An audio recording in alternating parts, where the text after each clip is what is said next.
या कॉलनीत बरीच वर्ष राहणाऱ्या इथं 2 महिला आल्या आहेत आणि त्यांच्यासोबत आणि व्यक्ती आलेल्या आहेत, पण आपल्या या महिला आपलं मनोगत व्यक्त करणार आहेत, कारण त्यांनी बरीच वर्ष या कॉलनीत राहून जे जे काय भोगले आहे आम्हाला त्यांनी सांगितलं काय भोगलंय.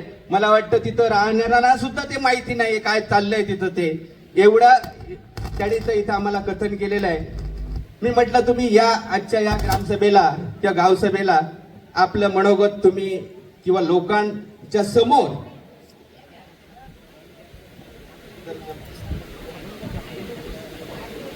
ज्या गोष्टी तुम्ही पाहिलेल्या आहेत, मला वाटतं ते शेजाऱ्यांना सुद्धा माहिती नसतील, कारण त्या कॉलनीमध्ये ह्या जवळ राहत आहेत. म्हणून त्यांना विनंती करतोय की त्यांनी आपल्यावर जे जे प्रसंग आले आहेत ते इथं गावासमोर त्यांनी मांडाव्यात. धन्यवाद. मी सोनल माळी, साई रेसिडेन्सीमध्ये राहणारी 15 नंबर बंगलोमधील रहिवाशी. तर हे जे मंदिर आहे, शिव मंदिर आपण सो कॉल्ड म्हणूया त्याला,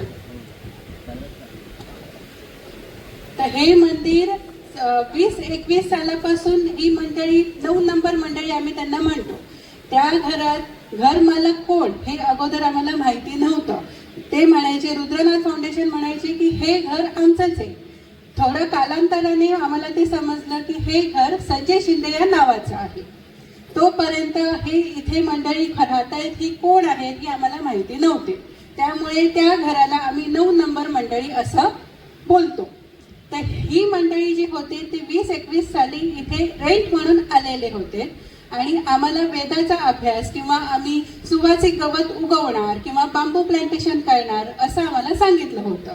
आम्ही म्हटलं चला बाबा आम्हाला झाडांची आवड आहे, आपण जाऊन बघून येऊया की बाबा कुठे आहे तुमचं. तर दरवेळेला त्यांचं उत्तर असायचं नाही आमचं अजून काम सुरूच होत आहे. म्हटलं ठीक आहे, पण हे जे मंदिर आता आपण शेड म्हणूया किंवा ते स्वतःच म्हणतात हे शेड आहे म्हणून. तर स्फटिक जे आहे हे एका दिवसात उभारलेलं नाहीये. हे थोडं एक पाऊल ते पुढे बघायला चढत गेले. आधी 1 पाऊल टाकलं, मग निरीक्षण केलं कोण काही बोलतंय का, मग दुसरं पाऊल टाकलं, मग निरीक्षण केलं आणि आज या घडीला हे मंदिर त्यांनी उभं केलेलं आहे, सो कॉल्ड स्फटिक. तर हे कसं झालं की आमच्या 16 मेंबर्स आहेत, पण 16 मेंबर्सपैकी कोणालाही ह्याची कल्पना त्यांनी लागू दिली नाही. दुसरी गोष्ट, जेव्हा त्यांनी स्फटिक पब्लिक केलं त्यावेळेला तर लिटरली म्हणजे आमचं जगणं म्हणजे जे पब्लिक आम्ही बघितलंय त्यांच्या गाड्या पब्लिक एवढं हे की आम्हाला तिथे राहणं असह्य झालं होतं. म्हणजे काय करू आणि काय नको ह्या मुलांना सांगायला गेलं तर ही मुलं अगदी उद्धटपणे आमच्याशी बोलायची. त्यांना ज्येष्ठ नागरिक, महिला किंवा आपले जे सामान्य जेंट्स लोक असतात त्यांच्यावर बोलायची पण त्यांची पद्धत एकदम उर्मट आणि उद्धट आहे. आणि आता तर ते असं झालंय की काय तुम्हाला करायचं ते करा, आम्ही परमिशन घेऊन हे सगळं आता मोठं करणार. हे कुठल्या बेसिसवर ते म्हणू शकतात. दुसरी गोष्ट, जेव्हा ते स्फटिक त्यांनी हे केलं पब्लिक केलं त्याच्या अगोदर 7 दिवस त्यांनी पूजा केली. रात्रंदिवस 24 तास त्यांनी ते मंत्र जाप केलं होतं. दुसरी गोष्ट, रात्रभर आम्हाला झोप नसायची. आम्ही त्यावेळेला दोघीच होतो तिथे राहायला. तर ह्यांना सांगणार कोण, हे कधी ऐकायला तयारच नसायचे. शेवटच्या दिवशी त्यांनी जेव्हा महाप्रसाद वगैरे झाल्यावरती रात्री त्यांचा ढोल ताशाचा कार्यक्रम सुरू झाला. एकाच जागी 3-3.5 तास एकाच जागी ढोल ताशा बडवणं म्हणजे काय असतं ते आम्हाला असह्य झालं. आम्ही आमच्या शेजारचे जे कुडतरकर म्हणून दादा आहेत त्यांना सांगितलं बा त्यांना जरा कन्वे करा की थोडा आवाज तुम्ही कमी करू शकता का. त्यांनाही त्यांनी अगदी उर्मटपणे उत्तर दिलेलं आहे की आम्ही काही करणार नाही, तुम्हाला काय करायचंय ते करा. माझं एकच म्हणणं होतं की जर ते शिव स्थापना केली आहे म्हणतात तर ते शिवाच्या कानावर 3-3.5 तास सतत ढोल ताशा कसं काय वाजवू शकतात. त्या देवाप्रत आपल्याला काहीतरी मान सन्मान असतो ना, मग तिथे तुम्ही का नाही मान देत. तुम्हाला तिथे नाचायचंय म्हणून तुम्ही ढोल ताशा बडवताय, त्या शिवा करता काहीतरी मान ठेवा, हे माझं म्हणणं आहे. त्याच्यानंतर त्यांनी पब्लिक केलं. आम्ही म्हटलं तुम्ही पब्लिक कसं केलं तर म्हणे युट्यूबर्सने केलं. म्हटलं तुम्ही रितसर मुलाखत दिली आहे तर नाही, ते आम्हाला काही माहिती नाही, आम्ही युट्यूबच नाही केले, आम्ही त्याच्यात काही केलेलं नाही आहे. हे त्यांचं उद्धट उर्मट बोलणं लिटरली म्हणजे आमचं ऐकूनच घेणं, आणि ह्याचा आम्हाला काहीही त्यांनी कल्पना दिलेली नव्हती. सेकंड थिंग, ह्याच्या अगोदर एक 2-3 वर्ष,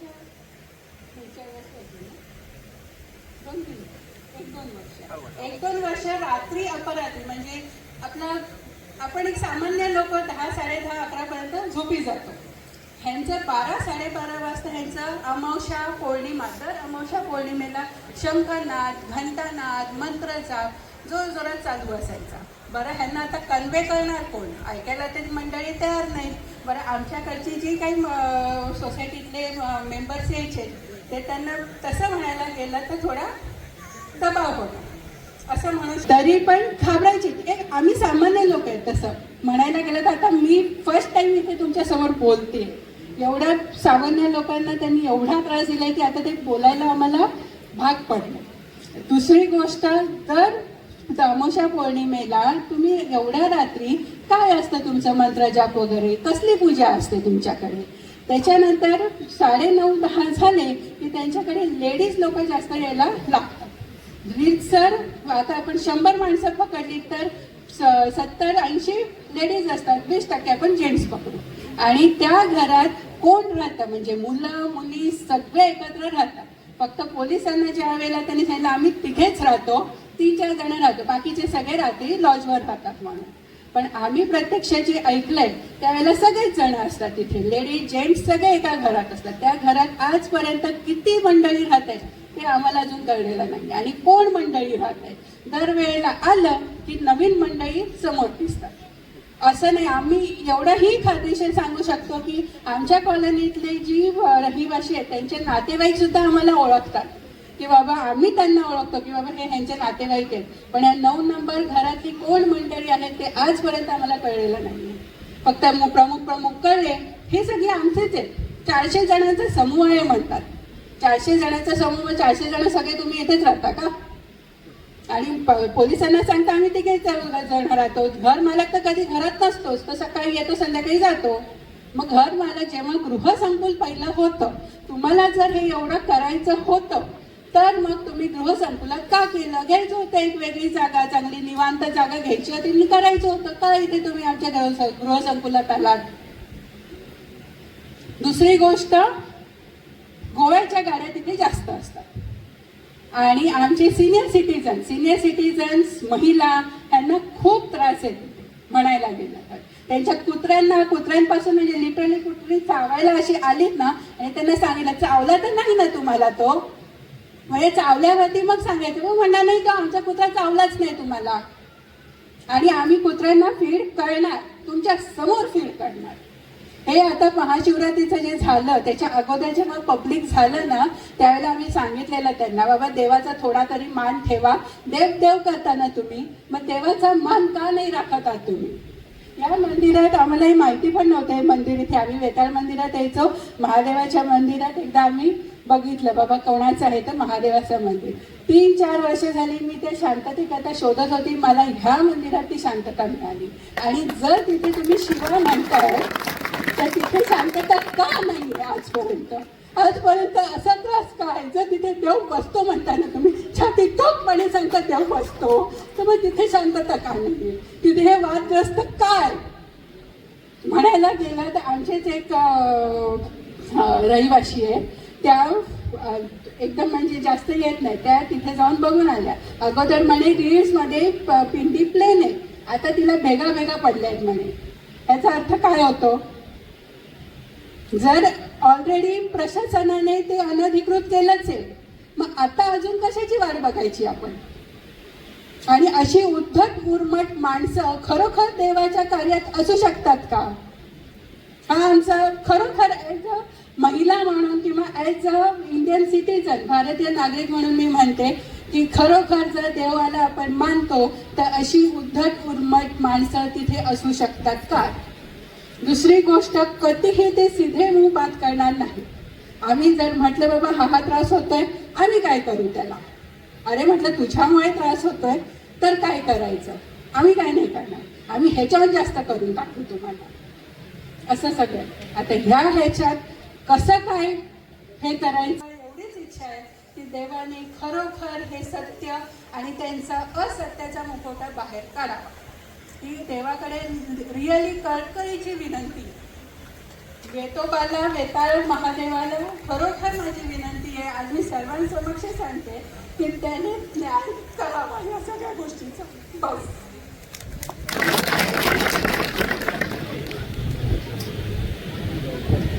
हॅलो, धन्यवाद. या कॉलनीतल्या महिलांनी आपल्या व्यथा मांडलेल्या आहेत. माझ्या हिशोबाने त्यांनी खूप व्यथा इथं कमी मांडल्या आहेत. बोला बोला ना, तू माहिती घे. अजून एक गोष्ट मला बोलायची आहे. जेव्हा या 9 नंबरच्या मंडळींना कोणाला सांगायला गेलं की बाबा हा त्रास तुझ्याकडून होतोय, तर ते आमच्याकडे असे रागारागाने बघतात की आता ह्यांना मंडळींना खाऊ की गिळू. आणि दरवेळेला ह्यांचे चेहरे आता आपले एवढे सगळी मंडळी आपण बसलोय, सगळ्यांचे चेहरे नॉर्मल आहेत, त्यांचे चेहरे तारवटलेले का असतात? चेन स्मोकर आहेत, लिकर दारू तर असतेच असते. मुळात ड्रग्सचं काही प्रकरण आहे हे आम्हाला माहिती नाही, पण त्यांचे चेहरे सदानकदा तारवटलेले असतात आणि रागारागाने आमच्याकडे बघत असतात की ह्यांचं आता आम्ही काय करू, ह्यांना हे असे बोलतायत आता कसं दाबायचं ह्यांना. हे एक त्यांचा मुद्दा आहे. तर ह्यांच्यावर कसं त्यांना कन्वे तरी मेसेज कसा करायचा की बाबा असा असा त्रास तुमचा होतोय. ऐकायलाच कधी ते तयार नसतात. आता एवढ्यावरती मी थांबवते. धन्यवाद मॅडम. चरस, गांजा आणि अनैतिक धंदे इथे चालतात हे यापूर्वी आम्हाला कळलेलं होतं. आम्ही ते मला वाटतं कलेक्टर मॅडमांना सगळं सांगितलेलं आहे. या मॅडम सुद्धा कलेक्टर मॅडमांशी बोललेल्या आहेत. आपल्या व्यथा त्यांनी मांडल्या, जशा आपल्या गावापुढे मांडल्या तसे जिल्हाधिकाऱ्यांच्या समोर मांडल्या. अक्षरशः तिथं त्या रडल्या होत्या. ते म्हणतात आम्हाला जिणं मुश्किल आहे, ही माणसं अशी आहेत, ही काही करू शकतात. पण तेव्हा आम्ही वराडवाल्याने एक त्यांना शब्द दिला, मॅडम तुम्ही घाबरू नका, वराड तुमच्या पाठीशी आहे. म्हणजेच आपला देव तुमच्या पाठीशी आहे. ही सर्व मंडळी तुमच्या पाठीशी राहतील, तुम्हाला कोणत्या केसालाही धक्का लागू देणार नाही, असे आम्ही तिथे त्यांना शब्द दिलाय. रुपेश परुळेकर होते, सर्व मंडळी होती. विचारा त्यांना, अरे चरस गांजा तुम्ही वराडमध्ये इथं आणताय. जो गांजा ओढतो, मला वाटतं वराडातल्या इथल्या जवळजवळ 90% लोकांना माहिती आहे आमच्या हद्दीमध्ये गांजा चालत नाही, कारण तो गांजा आमचा वेता ओढतो. आणि जर एखाद्याने तो गांजा ओढला तर ती व्यक्ती इथून मॅड म्हणजे अक्षरशः वेडी होऊनच जाणार. हा आमचा अनुभव आहे आणि इथं बरेच जणांनी तो अनुभव घेतलेला आहे. म्हणजे आमच्या व्यक्तीने नाही, पण बाहेरून जे व्यक्ती इथं काय करतायत ती इथं वेडी होऊन गेली आहेत. एक तर राहिला अमित पाठकचा विषय, ते बोलणार होते, मला सांगितलं तुम्ही मी आता नाही बोलत, कारण लोकांनी बराच विषय काढला. अरे 6 वर्ष तुम्ही कुठे होता, 5 वर्ष कुठे होता. अमितने आता तुम्हाला सांगितलं, हो अमितने आता सांगितलं, त्याच्यापूर्वी सांगितलं, पण याच अमितला तेव्हा बरेच वाडीतले विरोध होते किंवा इतर गावातले विरोध आहे. अमित हे काय चाललंय, पण अमित जवळ माणसं आली ती कृषीसाठी आलेली होती तेव्हा. हे मलाही माहिती, त्यांनी बांबू लागवड केली. बांबू म्हणता म्हणता त्यांनी बांबू जवळ त्या आपल्या जागेत घातला आणि तिथं ते स्फटिक आणून ठेवलेलं आहे. आमचा विरोध एवढाच आहे. आम्ही 6 वर्षानंतर आम्हाला कळलं, अरे तुम्हाला तर परवा कळलंय तुम्ही ते 6 वर्षात काय करताय ते तुम्ही परवा त्यांना विचारलंय की तुम्ही 6 वर्षात काय काय केले. हे लोक तुम्हाला आरोप करतायत ते आता हे खरे आहेत की खोटे आहेत, हा आमचा विषय नाही आहे. त्या लोकांनी तिथल्या विचारलेलं आहे त्यांना, अरे तुम्ही 6 वर्षात हे केलं का. अरे आम्ही तर 3 किलोमीटर लांब आहोत. मग जी माणसं विचारणारी होती ती तिथलीच होती. मग त्या माणसाला माहित नव्हतं 5 वर्ष आणि 6 वर्ष तिथं काय चाललं ते. आणि आम्हाला विचारायचं तुम्हाला 6 वर्षानंतर आता जाग आली. आमचा विरोध तुमच्या योगाला नव्हताच. आमचा विरोध एकच आहे, आमच्या महादेवाच्या प्रती तुम्ही जर ते मंदिर स्थापन केलं तर आमचा कुठल्याही थराला जाऊ शकतो. खरं तुम्ही आमच्या गावासोबत असल तर हर हर महादेव म्हणा. ठीक आहे. आता आपल्या समोर आपल्या व्यथा म्हणतायत चव्हाण मॅडम, सुरेखा चव्हाण. आम्ही तिथे सोसायटीत राहतोय. आमच्या सोसायटीच्या पुढचा बंगला आमचा आहे, शेवटचा. तर आम्हाला 5 वर्ष त्यांच्याने एवढा त्रास दिला सांगवायला गेलो तरी ते आमच्याबरोबर भांडायला यायचे. मला म्हणतात तुमचा इथून रस्ता नाही आहे, तुमचा बाहेरून रस्ता आहे. ती संपूर्ण जागा आमची आहे, आमची जागा आहे. आमची विभागणी झाल्यामुळे आमच्या चुलत दिरांची जमीन विकलेली आहे आणि तीच रस्ता आमचा, तोच रस्ता पहिल्यापासून आहे, आमच्या सासू सासऱ्यापासून रस्ता आहे तो. पण ते आम्हाला सांगा हा तुमचा रस्ता नाही आहे. कुत्र्यासाठी सांगितलं, कुत्रा तुम्हाला चावत नाही ना, चावल्यानंतर मग सांगा आम्हाला. हा त्यांचं उत्तर असतो. मारायला गेलं कुत्र्याला तर तुम्ही कुत्र्याला मारायचं नाही, हा त्यांचा उत्तर असतो. रस्ता गेला, रस्त्यासाठी म्हणजे तुमच्या गाड्या भरपूर येतात, रस्ता खराब झालाय, आपण रस्ता करूया, आमच्याकडे पैसे नाही आहेत. मग हे लोक सांगतात आम्ही इथे डोनेशन दिलं, तिथे आम्ही पैसे भरले, इथे पैसे भरले. मग हा रस्त्यासाठी त्यांना 10,000 रुपये द्यायला का नाही त्यांच्याकडे? सांगा मला तुम्ही, का नाही त्यांच्याकडे पैसे? ह्याचं रुद्राचं करतात, दारू पितात, पाळी पाळत नाहीये, मच्छी खातात, मटण खातात, सगळं यांच्याकडे चालू असतो. गाड्याच्या बाटल्या ढिगाऱ्या पडलेल्या असतात रोडला. सांगा मला तुम्ही, हे रुद्र फाउंडेशन देवाचं का कसं करताय? कशासाठी करतात? थोडं तरी निदान 4 दिवस तरी पाळायला पाहिजे. जी लोक जेवण करत होती ती आजारी पडली, त्यांच्या ह्याच्यामधून आजारी पडली जेवण करते, आणि त्याच लोकांनी सांगितलं सगळ्यांना की तिथे जेवण करायला तुम्ही जाऊ नको म्हणून. तिथे आजारी पडतात लोक जेवण करायला गेल्यानंतर.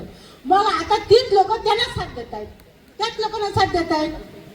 हा, आम्हाला सुद्धा भीती आहे. आम्ही वयस्कर नवरा बायको असतो, 2 जण. माझं मिस्टर इन्स्पेक्टर आहे, तरी पण त्यांना रिस्पॉन्स देत नाही काही सांगायला गेलं तर.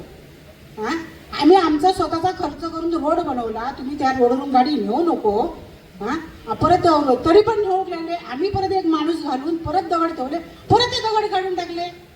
हा, परत विचारायला गेले, दगड टाकले तर नाही, आम्हाला काय माहिती नाही. हे काय? हा, मुलगा माझा गेला विचारायला, हे तुम्ही करताय, बंगल्यात सगळी लोक येतात, जिकडे तिकडे लघुशंका करताय, मग ते तुम्ही त्यांची सोय का करत नाही? मग तू कोण विचारणार? म्हणजे माझा मुलगा मॅनेजर आहे लढायचं ह्याच्यामध्ये माझं टाकला. हा, त्याला म्हणतो तू कोण आणि काय विचारणार? तो म्हणतो माझा पिढी इथे गेलेली आहे, हे माझं सगळं आहे, आणि तू मला असं काय विचारतोय? तुम्ही कोण विचारणार आहे? तुम्ही बाहेरचे लोक आलायत ना, मग बाहेरच्यासारखे तुम्ही राहा. इथे आमच्या गावातून आमच्यावर तुमची दादागिरी नको आहे. मग त्याच्यासाठी आम्ही मिटिंग घेतली रात्री गाववाल्यांची. काय लागून आम्ही मिटिंगला बोलवलंय, त्याच्या ठराविक लोक मिटिंगला आले आणि बाकीचे लोक मिटिंगला आले नाही. आणि देवळाच्या आमच्या विरोधात समर्थ हॉटेलमध्ये मिटिंग घेतलेली, ती साथ द्यायला कोणाला, दुर्धर फाउंडेशनला साथ द्यायला मिटिंग घेतलेली. आणि आम्हाला तिथून हा वाद सुरू झाला, तिथून सुरू झाला, अजून पण चालू आहे. असा आम्हाला तिथे त्रास आहे. मग हे जर रुद्र फाउंडेशन करताय तो कशासाठी करतात ना? आता जो माणूस इकडे एवढ्या गाड्या येतात तिथे, मी चिकू घेऊन बसते तिथे, एवढ्या गाड्या येतात तिथे, तर प्रत्येकाचं गुगल पे पैसे टाका, गुगल पे मदत करा आम्हाला. हे काय आहे?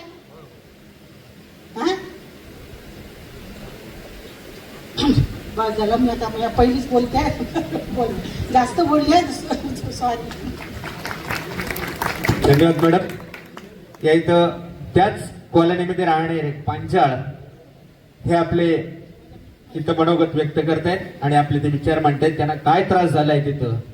नमस्कार मंडळी. श्रीदेव वेताळ आमचा देव आहे तो, आणि त्या देवाच्या समोर उभं राहून माझ्या व्यथा सांगतो. या सावरवाडामध्ये आम्ही काही वृद्ध लोक ज्याने आयुष्यभर नोकरी केली, तर तो नोकरीचा पैसा तिथे टाकून उत्तरार्धातलं आयुष्य आरामात जावं म्हणून घर घेतलं. का? ते गाव आम्हाला आवडलं म्हणून. 40 वर्षापूर्वी या गावात आलो होतो, तेव्हाही हे गाव आवडलं होतं मला, आणि म्हणून आम्ही घेतलं. पण त्या आमच्या सगळ्या ज्या ठेवी तिथे आम्ही गुंतवल्या, त्या कशा मातीमोल झाल्या त्या आमच्या बहिणीने तुम्हाला सांगितलंच. आज तिथे अशी अवस्था आहे ना की आमची फॅमिली पण तिथे यायला बघत नाही. का? तर हे सगळं जे आता माझ्या बहिणीने सांगितलं ते सगळं ते चालू आहे तिथे. संध्याकाळी बघा ना, तुम्हाला खरं वाटतं, तुम्हाला मला बोलायला वाईट वाटतं, पण भगिनीसमोर मी सांगतो की संध्याकाळी तुम्ही 7 वाजता गेलात ना, ते एवढ्या चड्ड्या घालून मुली आणि त्यांच्या खांद्यावर हात टाकून मुलं फिरत असतात. हे आपलं आहे का? आपलं हे आपलं आहे का? नाही. बरं, त्यांना सांगायचं तर ते काय सांगणार? एक तुम्हाला एक किस्सा सांगतो. 4 वर्षापूर्वीची गोष्ट. मला काय सांगितलं की मी म्हटलं त्यांना थंडी वाजते, काय करूया? नाही, आम्हाला काय नाही, आमच्या घसाखाली थोडं गरम पाणी उतरलं आमची थंडी काय. हे म्हणतं का? आणि हे पूजा करणार आहेत का? पण हे आम्ही सगळं सहन केलं का? त्याच्यामध्ये वाद नको म्हणून. मी 4 वर्षापूर्वी पण आमच्या सगळ्या रहिवाशांना 13-14 जणांना सगळ्यांना एक लेखी पत्र देऊन सांगितलं की हे आता वेळीच आवरा, नाहीतर आपल्याला खूप त्रास होईल. आणि आज त्याची आम्ही फळं भोगतोय. आणि यास्तव मी जवळजवळ 3 महिने आहे ना सरकार दरबारी मी स्वतः इंडिव्हिज्युअल माझं जिल्हाधिकारी म्हणा, तुमचं धर्मादाय आयुक्त म्हणा, पोलीस स्टेशन सगळीकडे माझी पत्रव्यवहार करतोय आणि त्याच्याकडे खूप पण आहेत माझ्याकडे. तसंच मी एक पत्र ह्या ट्रस्टला मी दिलं आणि मी खरंच या ट्रस्टचे धन्यवाद मानेन की त्या ट्रस्टने माझ्या पत्राची दखल घेतली आणि हे सगळं झालं आणि हे खास एवढे 4 शब्द सांगण्यासाठी मी उभा राहिलो. बाकी मला काय म्हणायचं बाकी